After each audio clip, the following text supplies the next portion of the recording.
Good, good, good evening. It is my absolute pleasure to be here. My name is Tanya Batson Savage. I have the privilege of being the founder of, or you could just call me head cook and bottle washer of Blue Banyan Books and Blouse and Skirt Books. And absolutely thrilled to be back having our YouTube lives. And this evening, we have a bit of a banger. We've been seeing all of the amazing stuff coming out of Trinidad and Trinidadian independence coming up. And, we just said we need to have a conversation about what is going on in Trinidad. Is it something in the water? Is something in the roti? Is it the reason why everybody who's gone to Trinidad, as I know recently, come back with some story as to why they can't bring doubles for me? Is it, something in the doubles and they don't want us over in Jamaica to have none? So I don't know. We want to know what is happening. So we assembled this really awesome panel. Of people I've had the pleasure of working with, people I've had the pleasure of following on Instagram, and or people whom I have just met and decide we are going to be friends for life. Right? You know who you are. And so it is great to be here. And with us today, we will be having Tamika Gibson, Celeste Mohammed, Barbara Jenkins, Kevin Jared Hosein, and we are, of course, hosted by Saajid Hussein, who you may know him on Instagram as Musaho. I don't know how to say it. It's Musaho Books, something like Musaho, yeah. he will tell you, right? And he is currently still a postgraduate student, which means, ER bright. And his interests align in books, of course, and Islam and gender. And he is also on YouTube. So, of course, please to like and follow us on Blue Banyan Books, and then go over and like and follow him as well. And I'm just here to say hello, to bring greetings, to say how you do.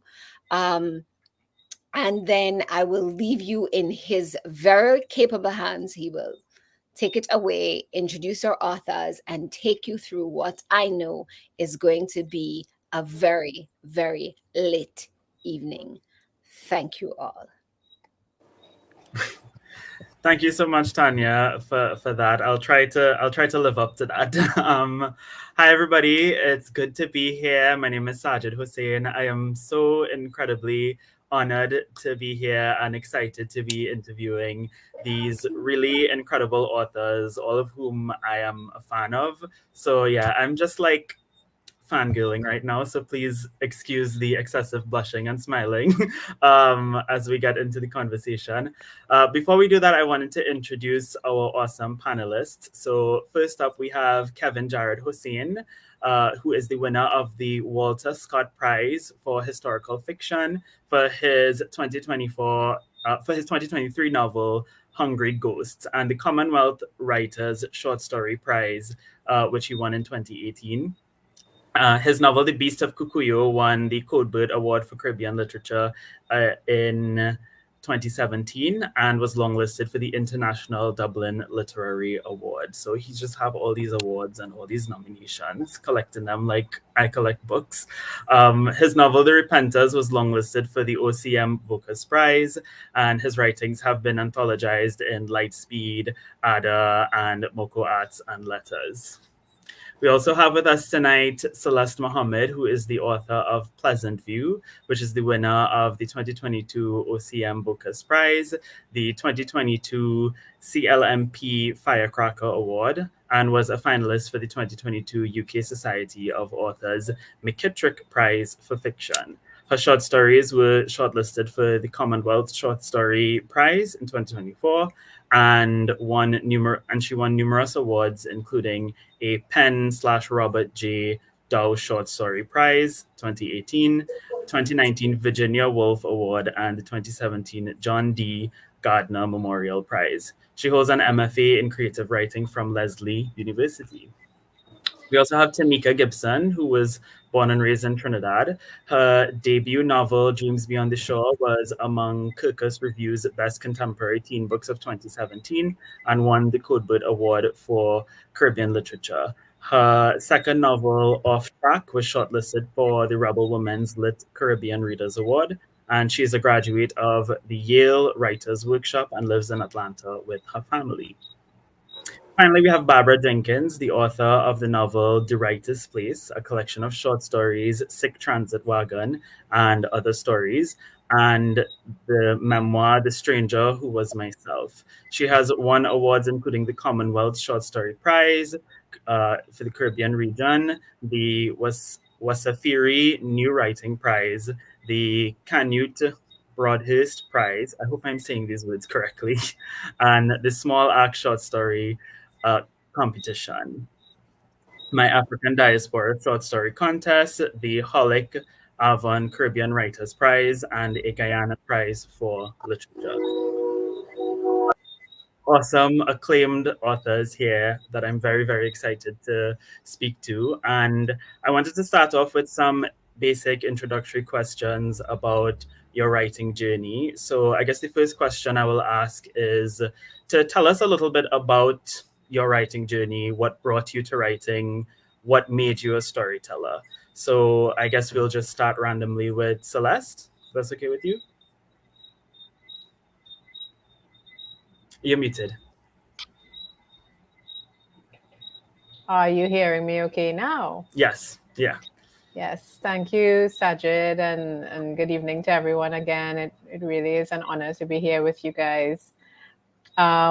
Yes, my journey to writing was a long one, a little bit delayed. I always wanted to be a writer, actually. I think I knew from like 7 years old. I always tell people I wrote my first book back then. It was like a murder mystery kind of thing at 7 years old. But I got sidetracked for a good number of years. I became a lawyer. I am a lawyer still. And after 10 years of practicing law, I just decided, you know what? You only live once. I wasn't happy. And I felt I was trying to make the practice of law into creative writing, and that wasn't working out very well. It wasn't giving me the satisfaction I really wanted. And so I took a break, what was supposed to be a 1 year sabbatical, and it turned into this. What is that, like 12 years later? Here I am. So yeah, that's the very short version of my journey into writing. Thanks so much for that. Kevin, do you want to go ahead? Sure. Good evening, everybody. Good evening, Saajid. It's a pleasure to be here. So my journey is sort of a zigzagging one. When I was a little boy, I didn't like to read at all. I didn't like books, but I did like video games, especially those with long stories, like Japanese RPGs. So how mine started is I used to design. I used to take a pen and paper and staple together all these pages and design long imaginary video games and write out complex stories for it. It's only like maybe a few years later I realized that that it was kind of like fan fiction because it's based off of properties that I knew, and I was writing these complex stories with all these characters, and I didn't have the technology at the time to make video games or anything like that.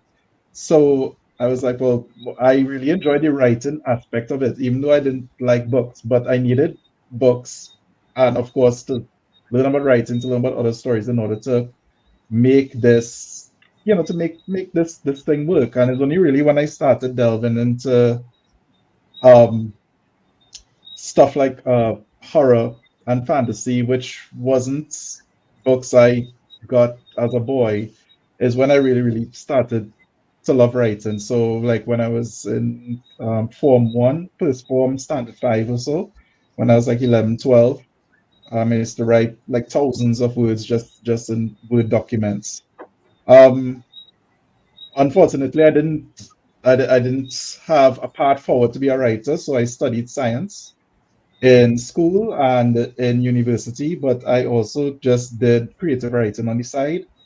And I said it's a long zigzagging journey that's not fit for this introduction, but all in all, the internet happened. It opened some gates to submissions, agencies, and all sorts of opportunities. And I just took the chance, took the leap, submitted my work when I was like 20 something, and yeah, here I am now.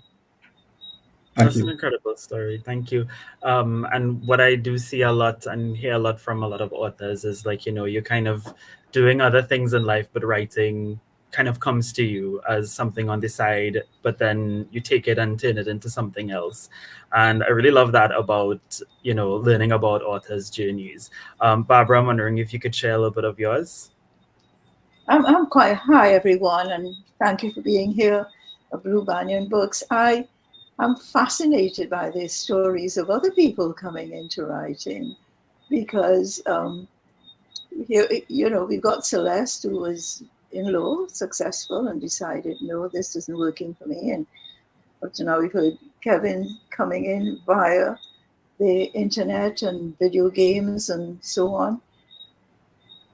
I never wanted to be a writer. I didn't even think that such a thing was possible. As you can tell, I'm an entirely different generation from the two people from whom we've heard, and certainly from Tamika, who is coming up next. So there wasn't even TV when I was growing up. TV came to Trinidad when I was about to leave, 1962. And the only visual thing I had, Kevin, was movies on Saturdays, 12:30 at Olympic Cinema down the road. So my whole life has been a reading life. I read everything I could put my hands on. So I was a consumer of literature, not a producer of literature all my life. And the way in which I communicated in writing was letters, and to send to friends. And even when I was living abroad in the UK for 10 years of the 60s, I was writing everybody. So that's my early writing was writing letters to people. I never thought it would morph into writing books. And that didn't happen until I was 70. So, and I still don't see myself as a writer. I see myself as dabbling occasionally. I can't even say on the page anymore because my writing has become indecipherable. So it's dabbling with words on the screen if and when I feel so inclined. But I love it. I love it. It's a wonderful distraction at this stage of my life. I love that story. Thank you for sharing that. Tamika, do you want to share a bit of your journey? Sure, and happy to be here with everyone. Thanks, Saajid. So much like Barbara, I came to writing through reading. I am a much bigger reader than I am writer, and writing is the thing that I do occasionally when the inspiration kind of strikes. I love the art of language. I love what words can do when they come together. And I love the ability of a story to kind of whisk you away and envelop you in this new world. And I'd always felt like I wanted to be a part of that somehow, but not necessarily with any specific genre. I didn't know if it was short story writing. I did one of those. I didn't know if it was novel writing. And then the Burt Award for Caribbean Literature showed up. And I said, okay, let me try. And I sat down, and in about 3 months, I had a manuscript written and won, and thought, okay, well, this whimsical idea I had of putting words together, I guess it's a little more real than I thought. And since then, I haven't really stopped writing. Thanks. What I gather from everybody is, you talk about storytelling, and I think Trinidadians, I mean West Indian people in general, but Trinidadians, we have a particular flavor of storytelling that runs in our blood, and it's not just writers, but it's just like, an uncle on the side of the road just telling you what happened, yesterday. Like we build up stories. So much of our culture, so much of who we are is telling stories. And I think a lot of that has seeped into, writers who take those stories and put them onto paper or onto the screen, right? So I was wondering from all of you, would you say there have been any foundational, local or regional authors, or even, international authors that have served as an inspiration for your writing or your own approach to writing? Celeste? Yeah, I'm thinking about the question, and of course, I don't think in my generation, of course, everybody's gonna say V.S. Naipaul.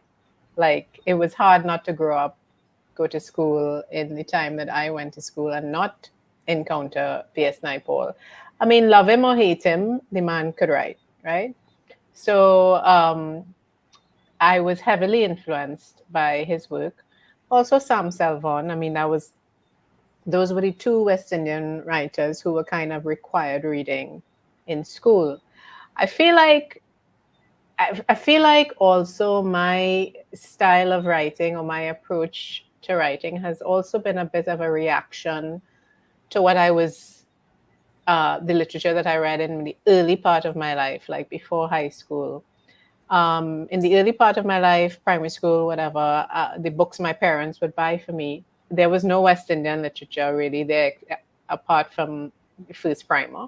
Was that even West Indian? I don't even remember. But so it was very British.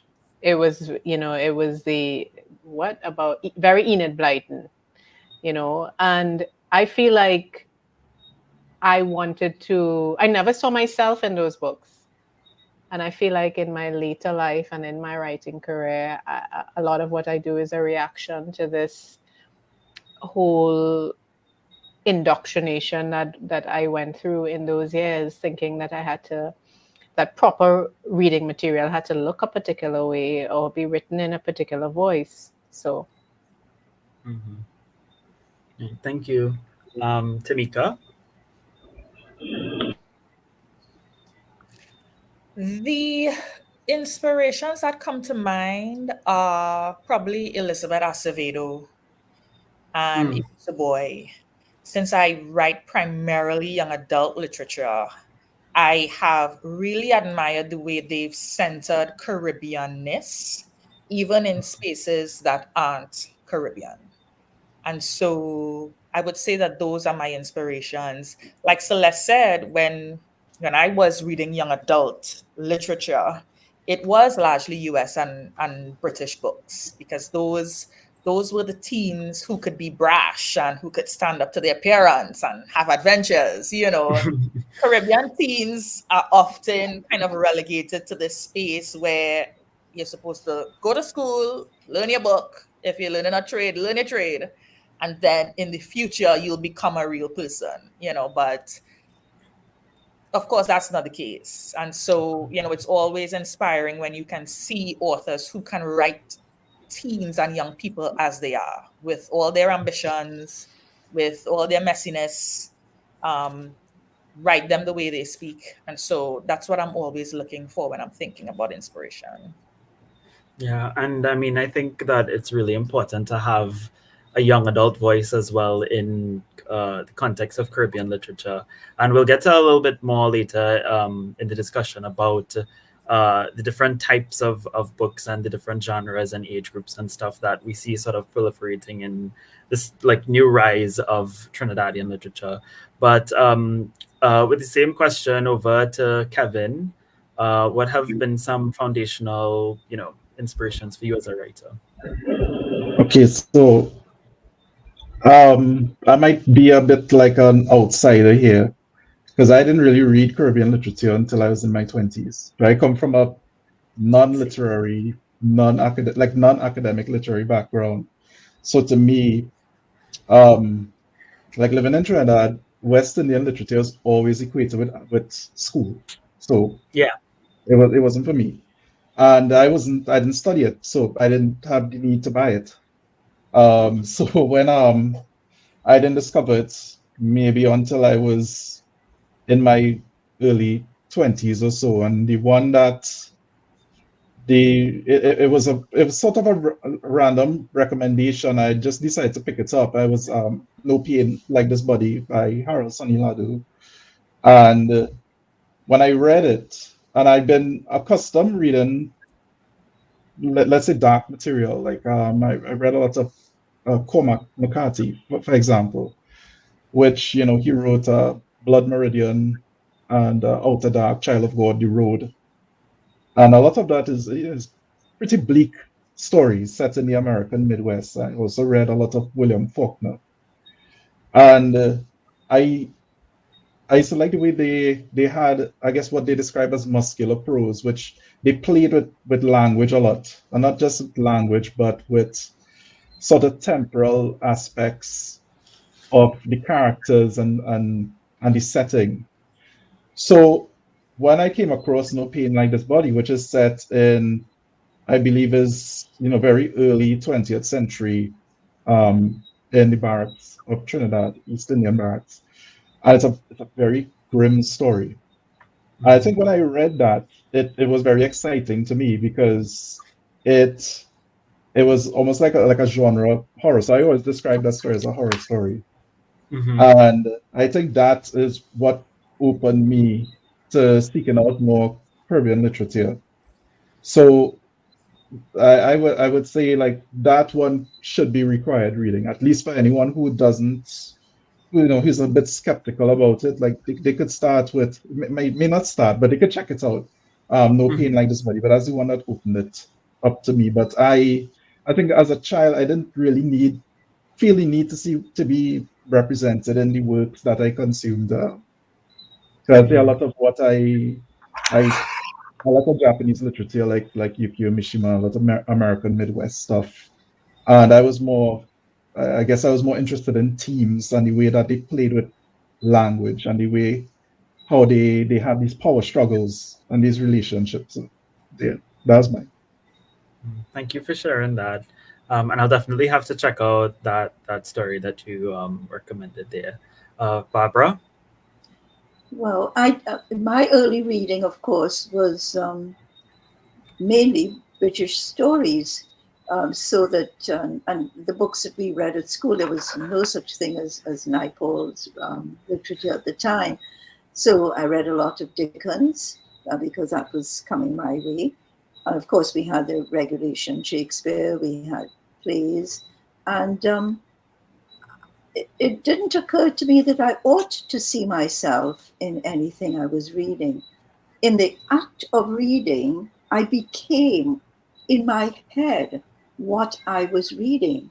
So if I'm reading Great Expectations, for example, Estella in the story, um, and it it while reading, you're so completely in that world and so one of the characters yourself that you're not aware of anything that's going on around you. Your whole self is immersed in what you're reading. So that finding myself in what I was reading was quite easy. You just became what you were reading. And the concept of West Indian literature, Kevin says it came to him in his 20s. Kevin, you can double that easily before I came across any West Indian writing. Um, and when I did, it was through Jean Rhys. And Mhm. at the time, I was living in the UK, and I could so easily identify with the stories that Jean Rhys wrote about the alienation and the inability to be not quite who you think you are in a society. In her case, a white Dominican, um, and uh, and not being part of this society, even though she looked right. She didn't sound right. She didn't behave right. Now, add to that, not even looking right and feeling uncomfortable about it. And she was a huge refuge for me at the time. So it was through Jean Rhys that I came to West Indian literature and I never looked back. Everything that was coming out in the 60s and 70s in West Indian writing, I got hold of and thoroughly enjoyed and was able to identify with pretty much as I was able to identify with characters in Dickens. I think it comes from having a different kind of background where the visual is in your head and not projected on a screen, so that you made the pictures in your own head that made print so visual to me. Of course, my later influences, my later influence includes short story writers like Alice Munro, and in spite of what came out more recently about her own life, I still revere Alice Munro's writing. Her ability to take the lives of ordinary women and girls and make that ordinariness so dramatic and so intimate and painful. I really enjoy Alice Munro's writing. Marilyn Robinson, mainly female writers, and very much short story writers more than any other type.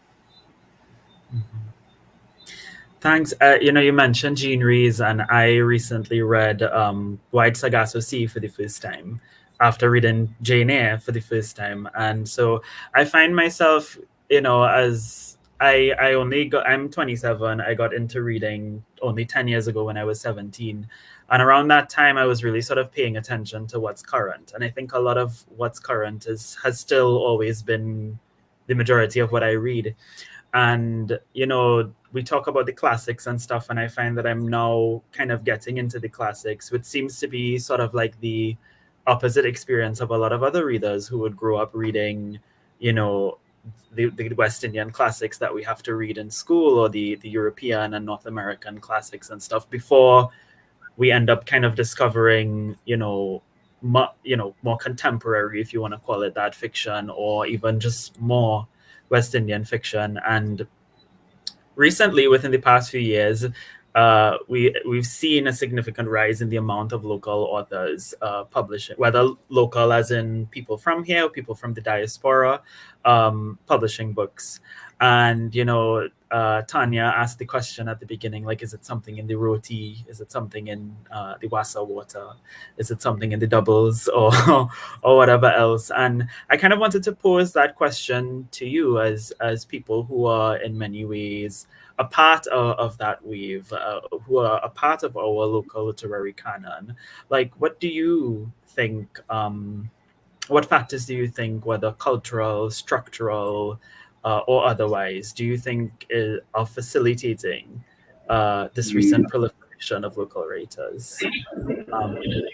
Maybe Tamika, we can start with you. I think there's been increased buy-in. Trinidadians, Trinbagonians, we've always had the talent. I think we kind of know that. But there's been buy-in, whether it be in the form of prizes or opportunities for writers, residencies. I saw Lisa Allen Agostini just announced a residency here that she's doing, marketing dollars. And I think that when you see that kind of buy-in as a writer, it doesn't matter how talented you are. When you see that a path becomes more viable, I just think you're more likely to pursue it. And so the talent has always been there. I think writers just see more pathways now, and not just pathways to tell a singular story, a Caribbean story, whatever people might think that is, but their own Caribbean story. I think writers feel a little more liberty to bring their own voice, their own style, and tell the story that they truly want to tell. Thank you. Kevin? So going on what Tamika said in her introduction about the Burt Award. When the Burt Award came around and I saw that it was a thing, I was like, I should write a young adult story, which is usually not something that I do. And I was like, I need to meet this deadline, which was just maybe 3 or 4 months away. And the minimum word count, I think, was 40,000, 50,000 words or something like that. It's like, okay, I need to write this amount of words and need to come up with something that I believe that young adults would respond to, but also that would connect with me as I'm writing, because I have to be excited about what I'm writing. So I came up with the detective drama story, The Beast of Kukuyo. And I really only wrote that because that award existed. I mean, I had it in my head, but I probably would not have had the motivation to actually sit down and write it. There's this submission deadline. If I knew that, he's getting a 2,500 copy run, is getting this amount of dollars if you place in the top three. I was like, well, that's motivation. So that gave me the push to do the 50,000 words, which ballooned to 70,000 at a point. And so there was opportunity. And sometimes you would see these submissions and be like, well, this may only get like a few submissions or anything like that, but it could galvanize people to move forward. So, and it encouraged me to try something different, which was young adult literature. Now, as time went on, I think a significant thing that happened with Caribbean literature, I mean, with the writing has always been there. I think a significant thing that happened, especially with traditional publishing, is Marlon James winning the Booker Prize. And I think that created a wave, like that Right. made other publishers want to buy other stories. I know Kai Miller's Auguston got almost immediately bought, like maybe a few months after that. And when those books do well, be like, well, we need to get more of those. It's just waves, creating more waves, creating more waves. And it not that it started with Malmsey, but that was a big wave. And we keep continuing those waves. And I think that that's just what happens is if it's over traditional publishing, I mean it's a business. It has to sell, it has to appeal to both to both the publisher and the readers. That's how it's going to be a complete work of art, and without commodifying or exoticizing the negative aspects of the Caribbean too much for drama. But yeah, so that's what it's just opportunity. It's internet, because I have an agent. I've only met him once when I went to the UK for the launch of my book, but we communicate all the time via email and Zoom calls, and we work, we edit, we do everything online. We do contracts, everything. And I think a big aspect of that is just the globalization of the industry. Yeah, definitely. I think a lot of it has to do with the rise of the internet and being able to connect a network as writers and authors with the industry, but also on the flip side, social media and readers online sort of creating that demand as well for more conversations around diversity, wanting to see more representation, as people say. So yeah, Celeste, do you have any thoughts on that? If we're focusing on the question of Trinidad and why people keep asking why Trinidad, what's happening in Trinidad, as Tanya said, what's in the water. If we focus on Trinidad, I would say that it might be some of what Tamika alluded to in her, and she spoke just now, in that we have a literary festival. We have a program at the university here, a master's program in creative writing. Here we have, I think it's the largest prize for Caribbean writing in value. We have there are things here kind of pulling out from the writers living here, saying, come, step out of the shadows. These things are available for you if you want to pursue writing. Because as you said, we are natural born storytellers. You ever see a Trini tell a story? It doesn't matter if it's your drunk uncle or, somebody with a whole lot of education or whatever. We are born storytellers, and so the material, the talent was always there. And I think the material, I think living in Trinidad, it's hard not to, you could pick up a newspaper and find like 100 possible prompts for stories. You know, the material is there, the talent was always there. And with things like 15 years of a literary festival, with things like the MFA program, I think it just heightened the awareness of and the confidence perhaps of local writers to think that, you know what, let me try this thing. Mm-hmm. Yeah, that is true. I think also the growth of like that local community. What would you say to that, Barbara? I want to follow on what Celeste was saying, because both Tamika and Kevin spoke mainly about how individual writers are able to do well internationally because of different awards and so on. But I'm going to say a little bit, add to what Celeste was saying. There is in Trinidad at the moment an ecosystem that is fostering writing. She mentioned the MFA program at UWI St. Augustine that was run by the late Funcho Ayogina, who founded that course and ran it for very many years. Then there was I first saw Kevin at the readings during the Campus Literature Week. And people would go and read their stories during Campus Literature Week at lunchtime. They'd be invited to read.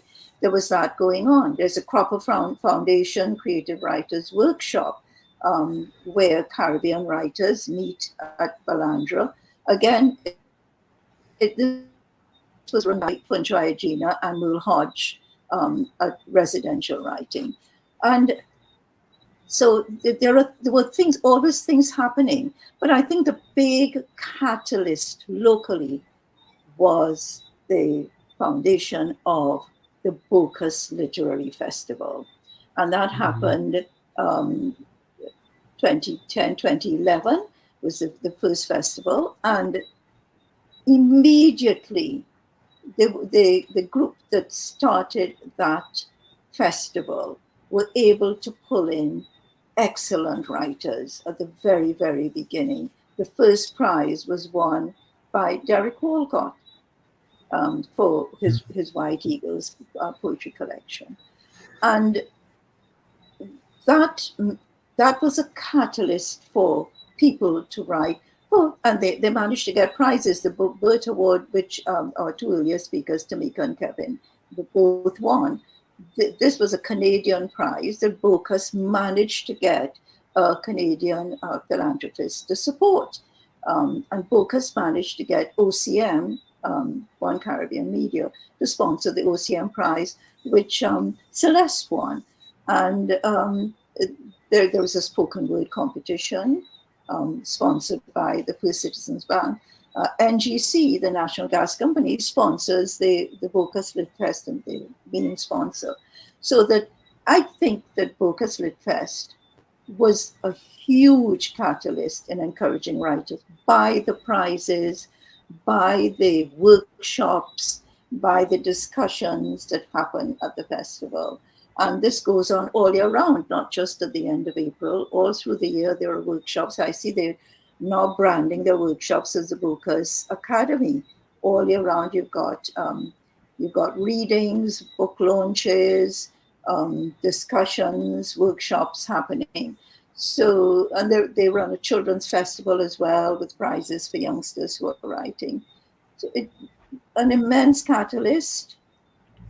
And the booksellers have stepped up to support Caribbean literature as well. So we've got Paper-Based Bookshop, Metropolitan, Tales and Treasures. These bookshops carry Caribbean titles, which is comparatively new, actually, because many bookshops in Trinidad, regrettably, carry only school books. That is their main stock in trade, and self-help books and religious books. But Caribbean literature is not found in the mainstream chains at all. So we have, I mean, the presence of an annual literary festival that goes on all year and the prizes that they offer is the bait that brings in the Kevins and the Tamikas and the Celestes and the of this world in Trinidad. I would say it's not something in the water. It's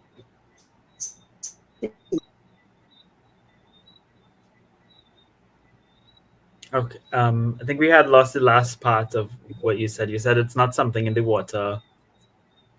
it's something in the air. There's something in the ether, Okay. and it is. I think yes, I think it is this excitement about prizes and events and discussions and launches and readings and discussions and so on. Yes. Yeah. Even something like this today, like what Blue Banyan is hosting, is all a part of kind of like bringing together community, writing community, whether it be readers like me or writers like you all. And with that, I kind of wanted to pivot to asking you all a little bit about your own work and, how you see your work in conversation with this, with the, I guess you could call it the Trinidadian literary canon. That's what I'm calling it. And especially like, within the past few years, seeing more books coming up in that. I wanted to know, how do you see your work in conversation with that? And I guess by that, what I mean is, what perspective do you offer as a writer with the books that you've written, with the stories that you've written? What do you think that you bring to the table? Or alternatively, what do you think is your responsibility or role as a Trinidadian storyteller? Anybody?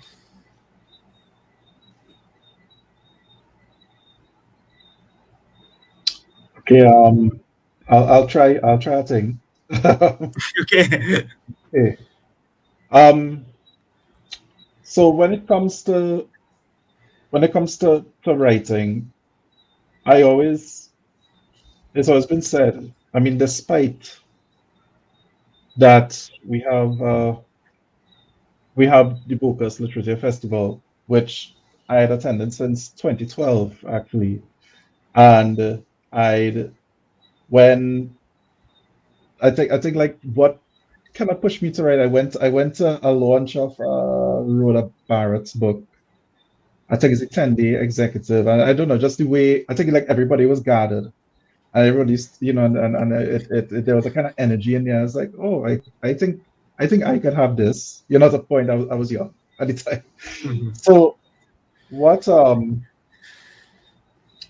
want to bring forward here. So I always have to keep in mind that there's an audience. So I say, despite that, there's these awards, there's submissions, there's workshops, there's these booksellers that are very willing to work with writers. We're still kind of described as not really a reading country. Mhm. Books outside of school books are not that important. In fact, there's the existence of the book tax is still there.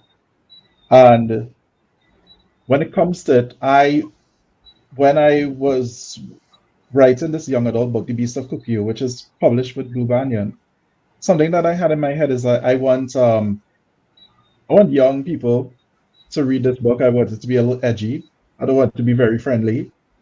I want them to read this book. I want them to finish it in 2 sittings, 3 sittings for the most. And both when there's art, both the artist and the viewer are necessary to complete a work of art. So I always have to keep the audience in mind that I don't just want to give them what they want. Let's say the Trinidadian audience that I'm thinking about. I want them when they see this book, if they open this book, if they read the first page, I want to open their eyes to something deeper. That's a little easier to do with a short story than a book, because there's gateways to a book. But I want to open their eyes to something, not just let's say a character or idea or setting or time. I want to open the idea, okay, that the Trinidadian stories could be written in this certain genre. We have so much crime in this country that it's and we don't have many We have a few, but you think we'd be oversaturated with detective stories, criminal procedurals, crime stories. And I was like, well, this is something you could write. And that's like something I was like, okay, I'm gonna write a detective story with just like kind of like Nancy Drew in Trinidad, but not really Nancy Drew. Is gonna have murder, is gonna have all these other things in it. And like if let's say a child is reading that, as like the child realized, oh, I could do something like that. I didn't know Caribbean literature could write all these like crime stories, detective stories, or science fiction stories, or anything like that. So that's one thing. Or like when I was doing my last book is Hungry Ghosts, which is set in 1940s Trinidad, which is not a unique setting. Um, but I wrote it in a way that there's a lot of poetic flourish to it, but there's a lot of ancient language mixed with Dickensian language, and I wanted to blend the two. And it's like if you read the first few pages of this, it's like but to open the eyes of like, a writer to be like this is possible. You could blend these styles, you could do it, to these ideas. So that's something I keep in mind, like with the audience. I always want them to get some kind of idea to open their eyes to this, because without the audience, the books are, I don't consider the books a complete work of art. There must be dialogue, there must be engagement with it. But that's something I always keep in mind. Thank you. And I guess I'll ask the same question to Tamika as well. In terms of what I endeavor to do when I write, I just try to write people as they are. And as it pertains specifically to young people growing up in the Caribbean, or as I'm starting to write now, Caribbean young immigrants or children of immigrants, just to write them as they are. Their experiences are no less valid than that of any other teen. They have something to say about themselves. They have something to say about their messy Caribbean family or the family secrets.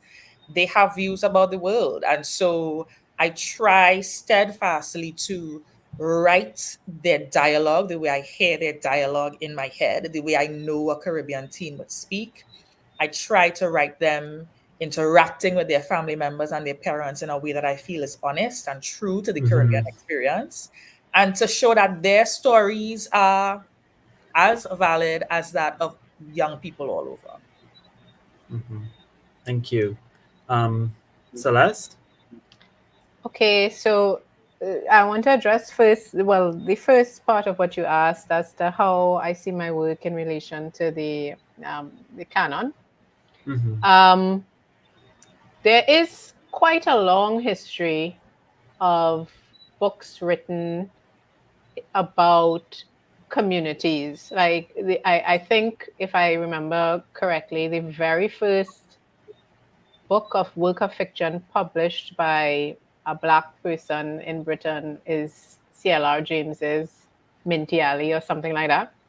And Minty Alley is about a community, depressed community, and it's sort of written in a sort of episodic structure, kind of like short stories put together to kind of make a linked thing, a novel.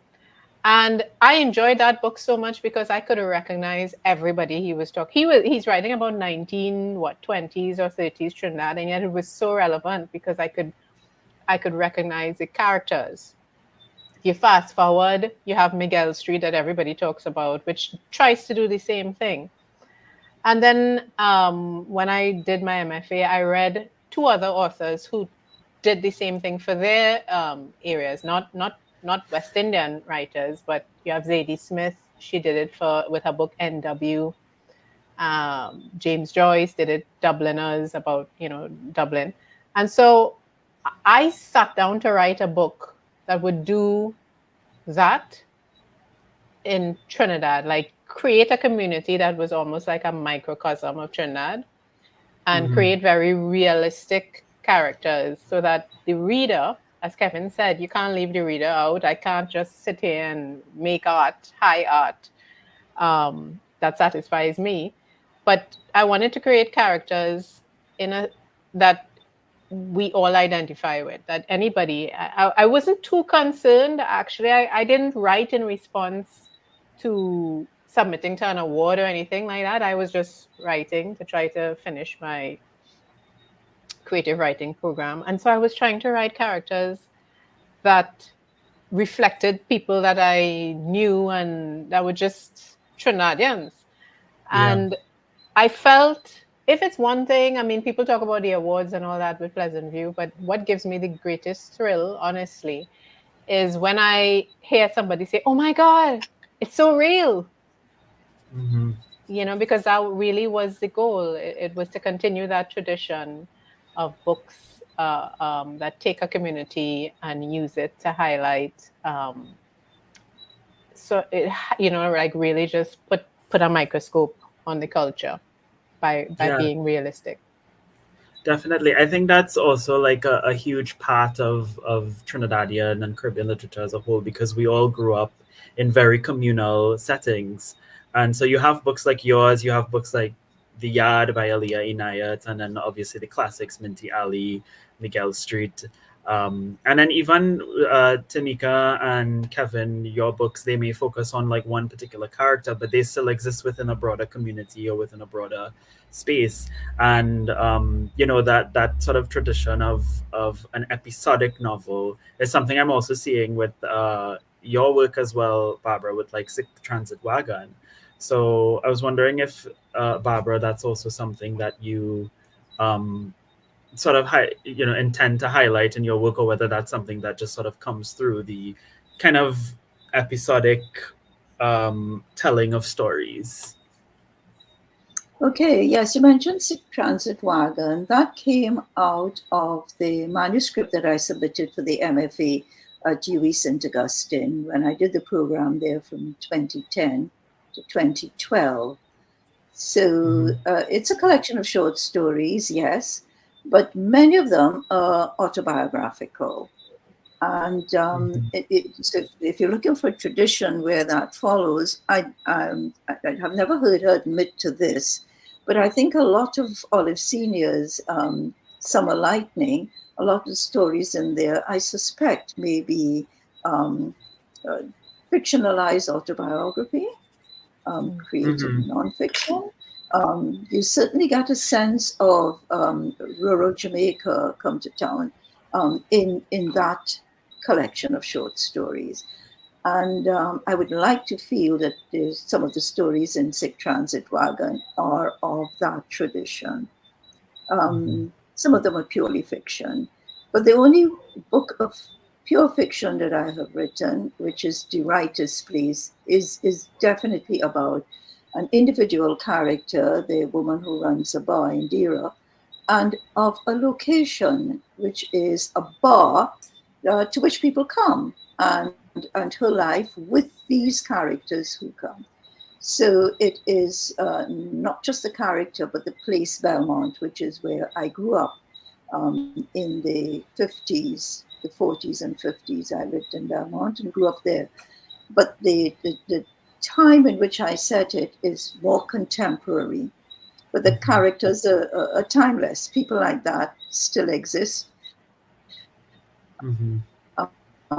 It's a place where I think characters just repeat themselves one generation after another. And the Writer's Place was definitely that kind of place. The other work of mine, the straightforward memoir, I would like to feel that if there is anything that could be like it, I would like to feel it is from Harvey River, Lorna Goodison's memoir.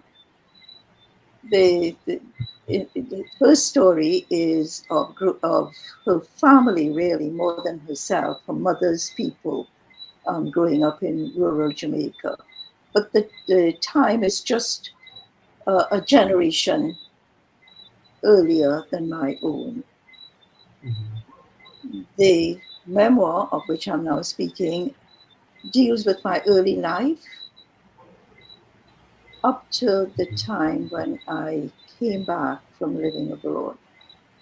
so that it deals with part of my life up to 1971, but with references to the modern time, because I wrote it during COVID, and that had a very powerful influence on how I was viewing the world and myself at the time.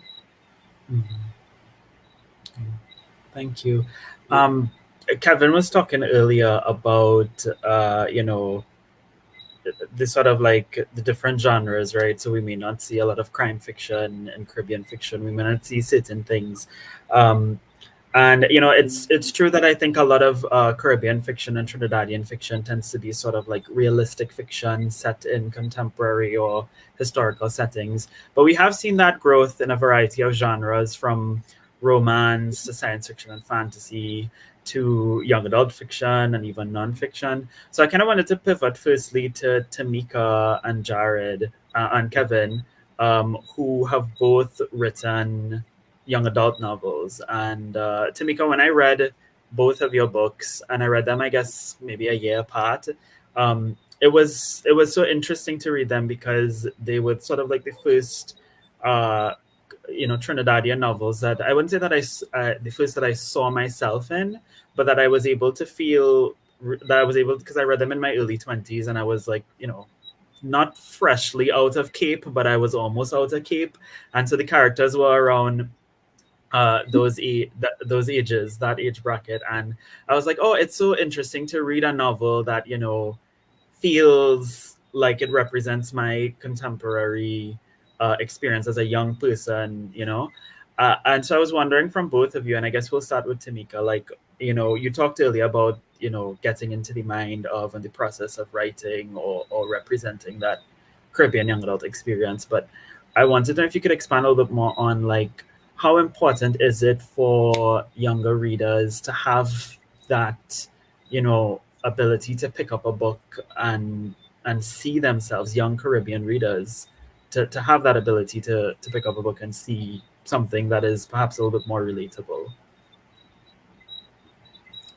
I think that one of the primary reasons that it's important is that it can develop a love of reading in a lot of readers. Just that ability to have that emotional, personal resonance, oh, my grandmother is just like this, or, just yes, I remember, when my auntie said something like that. Oh gosh, I'm reading this character and I'm hearing this woman talking just like my mother. Those are the kinds of experiences that make a lot of readers fall in love with reading. It's also important. What's interesting is the first time I tried to write a book, I was about 11. I wrote this young adult story in 2 copybooks, and I, put them together with glue by the covers. And what was so interesting about that was it was set in America. I had maybe visited America once for a couple of days. I had no concept of what an American high school was like or what an American young adult experience on a day-to-day basis. But that's where I set the book, because in my mind, I just don't know why I didn't think, not I didn't know, I knew why, because I hadn't seen anything like that. But I just didn't think it was possible for a story like that to play out in Trinidad. And so just having readers, just having them being able to say, I read this book, and whatever language they use, I felt seen, or, my family is just like that family, or, this character have the same kind of ambition that I have. I think that's so important. And also for young Caribbean readers to realize that they're not having a singular experience, right? Their experience mirrors the experiences of young adults all over as well. Yeah, definitely. I agree with that it's important to that seeing those things in literature is important for developing a love for reading, and having that ability to see yourself, it makes reading fun. And I think when we kind of just give young people just the classics to read, while those things are good and we should read them, it may make them feel isolated from the idea of reading and from books itself. Kevin, did you have similar thoughts or ambitions or goals when you wrote The Beast of Kukuyo? Well, as I said, like growing up, I never felt like I needed to see myself in. I mentioned this already. In what I was watching or what I was reading, I'm more into like more leaning into like what Barbara mentioned is like I more wanted to enter the lives of the characters, like some of the more serious Roald Dahl stories, like Boy, which was very British, and I was interested in entering those. And when I was younger, I didn't feel the need as I said to see myself represented. I'd be like, well, yeah, I see that I could sit at home. I could go down the road and see that, and it wasn't something that I necessarily needed to turn on the TV or open my book and read. So when with the Beast of Kukuyo, I wasn't necessarily aiming to, let's say, for kids to open it and be like, "Oh, that's me," or I could relate to this 14-year girl. I'm not a 14-year-old girl, but the protagonist of the Beats of Kukuyo is 14 years, and I don't know what it is like to be a 14-year-old girl, but there's the situation. What I was more focusing on is that because crime is so insidious in Trinidad, is if it hasn't happened to you, it has happened to at least someone you know, and you see it all the time, every day. And I was thinking about more that mindset, what that would have on young people seeing it every day. And in the Beast of Kukuyo, one of the main characters, Rune Matura's, that's the main character, one of her classmates is murdered. And we find out later that her mother was also murdered. And there was I guess what we call the 7, 8, 9 day wonder, where people would throw up a fuss and then they would forget about it right after. And she saw it happen with her mother. And she was like, well, my classmate was very popular. They'll probably remember her, and then they just forgot, they forgot about it after 9 days. And that is something that very much disturbed. And I was more interested in that idea, I guess. And that was the Trinidadianness that I was interested in. At the time, I was a secondary school teacher. So of course I could have pulled from personalities from students that I knew. I didn't want to transcribe let's say exact representations of these students or people that I knew or people that I grew up around. I was more interested in the power play and dynamics of their relationships and personalities. So when it came to that, I more wanted to explore that aspect of Trinidad rather than, let's say, represent this youth for them to see themselves. But I wanted them to see, well, we live in this kind of, I go through this every day, and I wanted them to relate to that aspect of it. That I see murder every day, I see killings every day, and maybe some kind of fantasy in the back of your mind is I want to go investigate it, just like this girl here, and then that's what happens. But yeah, definitely. I think, and you deal with a lot of dark topics in your books, and even now as I'm reading your work, Barbara, with Sick Transit Wagon, sort of focus on sort of little everyday tragedies of life. And well, reading Pleasant View, Celeste, like that book was just full of bacchanal, so we have this and even your books as well, Tamika, you address some darker themes and stuff with like issues that relate to like politics and those types of things.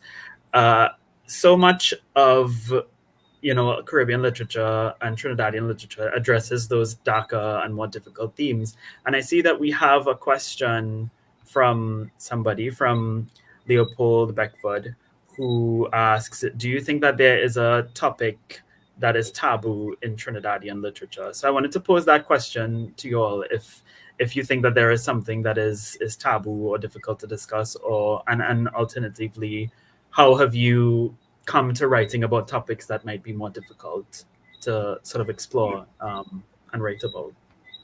I could bring an bacchanal in here. Sure, of course. To answer this, okay, so we had with the Burt Award, right? Me and Lisa did I'm not gonna say which school, and we did a tour with the Ministry of Education. We went to many different schools. Most of the schools, there were some horrible ones, like a few horrible ones, but most of the schools were very good. And this particular school was good, and we were talking about the Beast of Cuckoo, and which, as you said, Saajid, is a pretty dark, and it gets pretty violent at points. And Lisa had Home, which is like it's LGBT young adult fiction.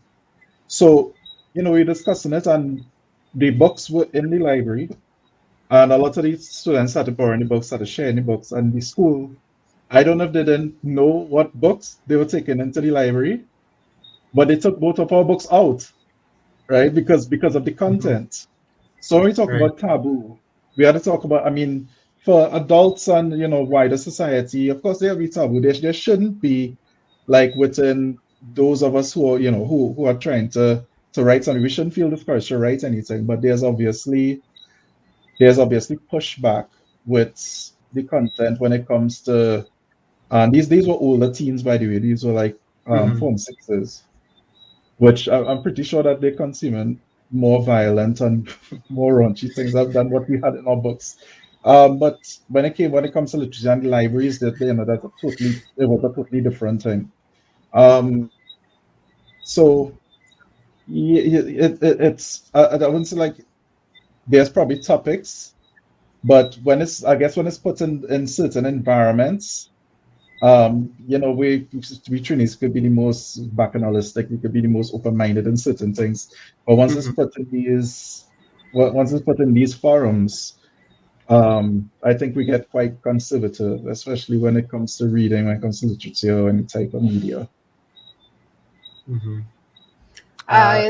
I think I would agree with Kevin in that I think that we are conveniently conservative. I mean, this is what the home of Carnival, the greatest show on earth, right? What is paraded in the streets for 2 days, that's okay. But, having certain books or whatever, having certain scenes or whatever in a book in a school library is conveniently not okay. I will give you an example. Pleasant View, I was very shocked.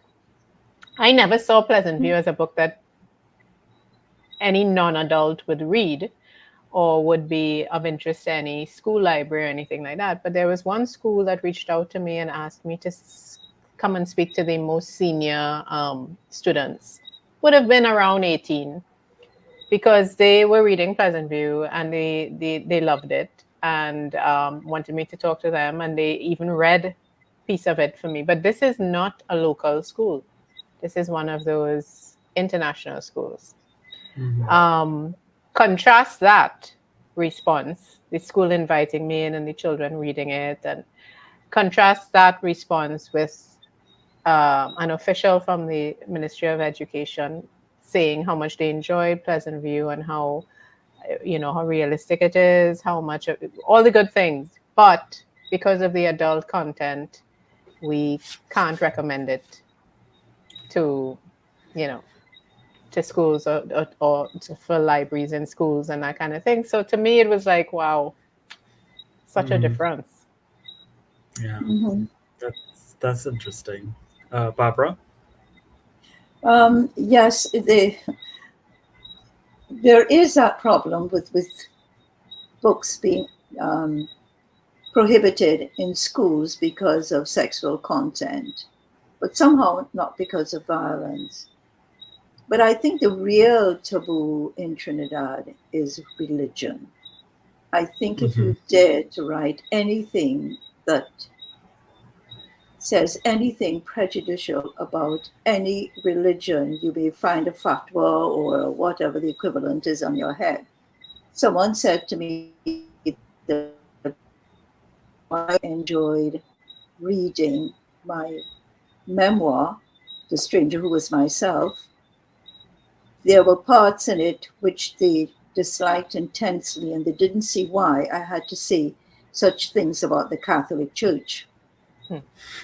Because in it, I wrote about how the Catholic Church treated my mother and how the Catholic Church, the Catholic school that I went to, had its discriminatory practices around class, race, and I suppose societal position. And that person could not recommend the book to anyone because they felt that I had done the Catholic Church a disservice. And yet I didn't say as much about it as I could have. Because if I ever get around to writing about my teaching life after I came back home in 1971, I'd have very much to say about church and church schools. So I think religion is the big untouchable, more so than sex and violence.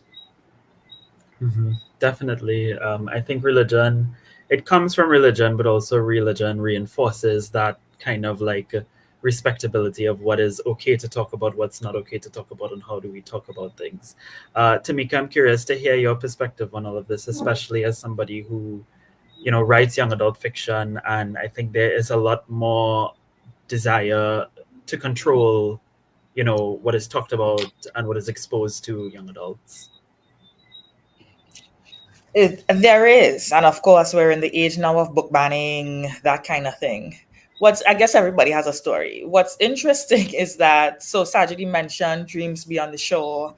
I wrote about being the child of a politician and how that world, for some people, can interact with the drug world. And I remember going to a library, and a woman came up to me and she kind of said this in a shoo way. She said, "Girl, I was afraid for you, you know. I was afraid for you when I read that, you know." So, I mean, thinking back to what Kevin was saying, I think all the more sinister aspects of Trinidadian life, we live these things every day. And yet somehow I think there's a reticence to see a lot of it on the page.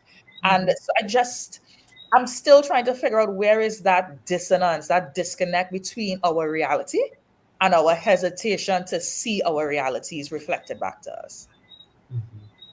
Yeah, thank you. Yeah, I think so. I think that's something that Trinidad is still working on as a whole, like, you know. And I think part of what could hopefully propel that or change that is writers, you know, coming out and telling stories about, you know, the things that we observe and the things that we experience in an honest way, and in one that does not sugarcoat, you know, those realities. Because so much of Caribbean culture is, how do we keep things hidden? How do we not talk about things because it's too difficult, or it's too, you know, not respectable, or, you know, you just have to kind of like, you know, put on a brave face. We're coming on to the end, and to sort of wrap this conversation up, I really wanted to, before we get to the last question, I just wanted to ask, you know, Celeste, you touched on this earlier, and I think it's really important. You talked about the impact that you had on readers kind of coming up to you and saying, like, you know, Pleasant View felt so real. And Tamika, you even touched on, you know, that desire to have young readers see themselves and to encourage reading through seeing themselves. So I was wondering, for all of you, like, you know, what has been the most impactful or rewarding aspect of writing, or alternatively, like, what has been, you know, what kind of impact do you want to have on readers? What do you want readers to take away from your work, and have you seen it in their response to your work so far?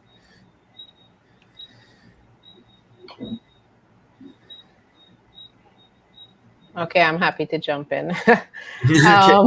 I don't know if you want me to address the question that just came up on screen while you were speaking. Did you see it? Yeah, from Miss Pal. Yeah, I could. Yeah, of course. No, I don't wish I had started writing earlier. Why? While I was still an attorney, I used to go next door. I used to leave the firm I was working at because who wants to eat lunch where you work? And I would go next door to where a friend was working. in the chambers of a senior counsel who will remain unnamed. And once I remember eating with them and saying, you know, I really just wish I could just stop this and just be a writer. And I might have been an attorney for maybe 4 years at that time. And he looked at me, the senior counsel, and he said, if you want to be a good writer, you have to live. You have to live, and you have to acquire experience. Otherwise, what it is you're writing about.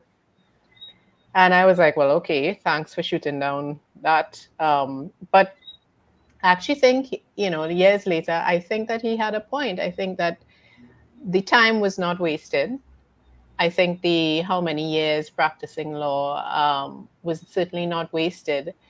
It gave me an opportunity to mature as a person and to be able to, the skills and stuff that I developed, the ability to observe different kinds of people and analyze situations, all of that goes into my writing now. So I don't regret it at all. I think if I had been writing earlier, it probably wasn't going to be very good. The question you asked was, I can't remember what you had. What kind of impact do you wish to have on readers, or what has been a rewarding feedback that you've gotten from readers? I guess I want to continue to challenge readers to face truths about our society. And I think you alluded to it just now, was it Tamika? There's certain things that we don't talk about openly. We all know certain things. We all know we have certain understandings, but it's just kind of understood. We don't come out and face it and talk about it. Barbara talked about, I went to only Catholic schools. I know exactly what Barbara is talking about. But none of those things are put out there to be analyzed and confronted in our literature. And I really feel like, for me, I cannot speak for anybody else, but for me, the purpose of the literature I'm writing is to confront the things that might be too hard to confront in another way, except fictionally. Barbara? I don't wish that I had started writing early. I know 70 is a bit late to start. I don't advise people to wait till then. You may not be around from 70 to start writing. But I do agree with Celeste. You have to live a little bit first. And what was I doing before that? I had a full-time job teaching. I had children to raise. I had a household to run. Something would have suffered, because somehow that what I was doing before took 24 hours of every day and every day of every week. So no, there wouldn't have been time for it. I don't know what would have come of it. And live a little bit first, yes, definitely. And what impact I would like to have?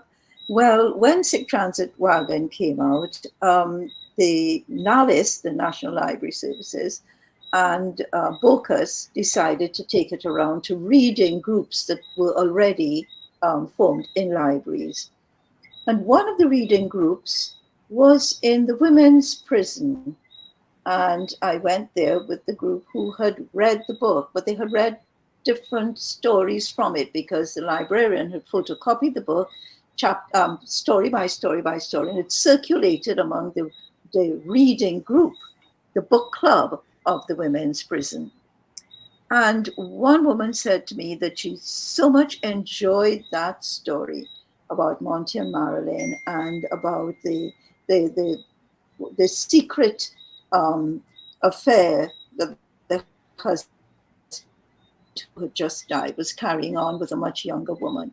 And she said when she read it, she realized that it echoed her own life. And she was very surprised that the horned older woman, who was the widow, befriended the girlfriend of the late husband. And she wouldn't exactly do that, but she would certainly let her daughter befriend the daughter of the outside woman on reading it. And I thought, well, you know, if a friendship develops as a result of reading a story, I'm grateful. That's amazing. Tamika?